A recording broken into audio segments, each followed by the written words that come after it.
Alright, we got our last video here, which is about solving systems of equations by elimination.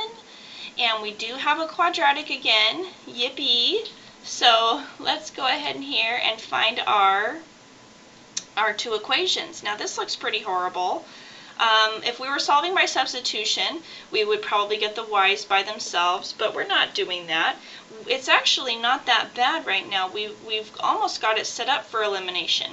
If you remember doing elimination from previous topics, then you'll remember that the goal is to kind of add the two equations together and try to cancel some things out. Okay, so we're pretty close to that here. We kind of need to move some things over. In fact, I'm just going to go ahead and do that. Let's see if we can move this guy over. Oh, well, we deleted him. It was an X. So what my goal was, let me see if I can try this, is to move him to right here so that it's lined up with my negative 2x here. I've got no x squareds for this second equation, okay, but what would happen if I chose to subtract this whole equation from the top equation? Right? I would be able to eliminate the y's in that case because y minus y would be 0. So that would be great, and then I'd only have x's and I could solve an equation that just has x's in it.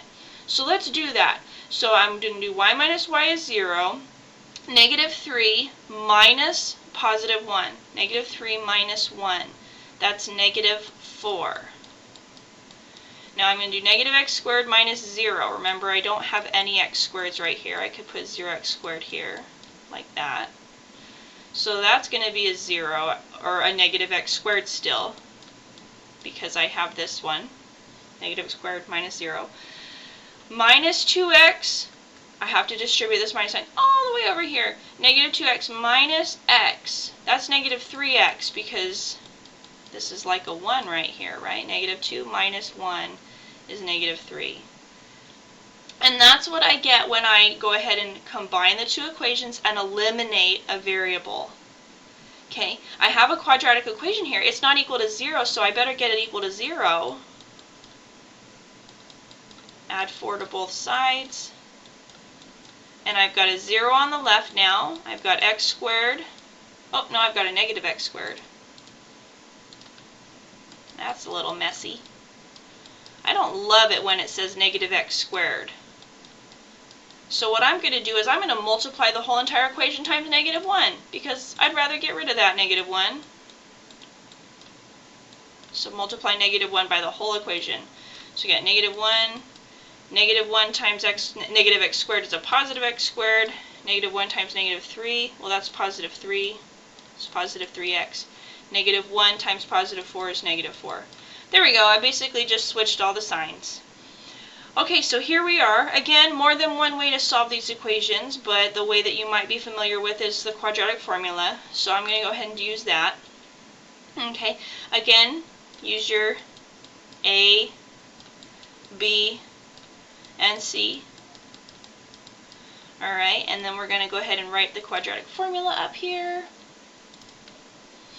Alright, so negative b is going to be a negative 3 plus or minus the square root of b squared. Well, that's going to be a 3 squared. Minus 4 times a is a 1. C is a negative 4. And then in the denominator I've got 2 times a, which is 1. Okay, so x is going to equal negative 3 plus or minus, let's do the whole inside. We got a 9 for the 3 squared, because 3 times 3 is 9. Negative 4 times negative 4, that's a positive 16. All over 2 times 1, which is 2. And let's figure out what's inside the square root. 9 plus 16 is 25. So I end up with x equals negative 3. Well, the square root of 25 is 5, because 5 times 5 is 25. So negative 3 plus or minus 5 over 2, and I'll probably split it up here into two different problems. Remember, just like last time. So x is going to equal negative 3 plus 5 over 2, or x could equal negative 3 minus 5 over 2. So splitting up that plus and minus sign. So a negative 3 plus 5 would be a negative or a positive 2 over 2. So x could equal 1. That's one choice. Or a negative 3 minus 5 is a negative 8 over 2. So x could equal negative 4. Whoop, better get my negative sign. Okay, those are my two x values that I could equal. But remember, I need an x and a y when I solve these equations. Okay, so I'm going to go ahead and rewrite that original equation here. I know we're getting lots of arrows, that's okay. Sometimes math has a lot of steps. Y plus 1 equals x. Okay, so that's what I had originally here in purple. So I'm going to use that one, not the blue one. You could use the blue one, but I'd rather plug numbers into this one. It's smaller, faster. Okay, so let's plug in 1. Remember that x could equal 1. So I'm going to plug in 1 here. And so if I solve this for y and subtract 1 from both sides, that's going to mean that y equals 0. So when x equaled 1, y equals 0, right? So one of my solutions would be 1, 0. Let's try it for the other one. Let me get a new color just so it's easy to keep track of what we're doing. Let's get pink. So x equals negative 4. If I plug that into the purple equation, I'm going to have, well, remember we're plugging x in over on the right. Subtract 1 from both sides, that's going to be negative 4 minus 1, which is negative 5. So when x equals negative 4, y must equal negative 5. So if I write that as a point, I've got negative 4 comma negative 5. And that is my final solution to the system of equations. So I've got two different solutions, meaning that these two graphs would cross each other at two different points, and those points would be these 2 points. And if I plug these numbers in, oops, I forgot to put parentheses around 1, 0.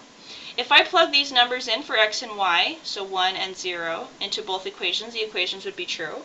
If I plug in negative 4 and negative 5 in for x and y, the two equations would be true. And those would be the only two solutions that would make the equations true. Those are the only 2 points where the graphs would cross.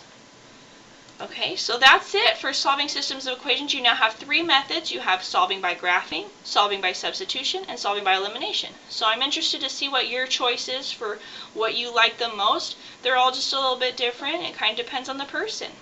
So good luck on the quiz. Let me know if you have any questions about this topic or anything else from the unit that you're working on.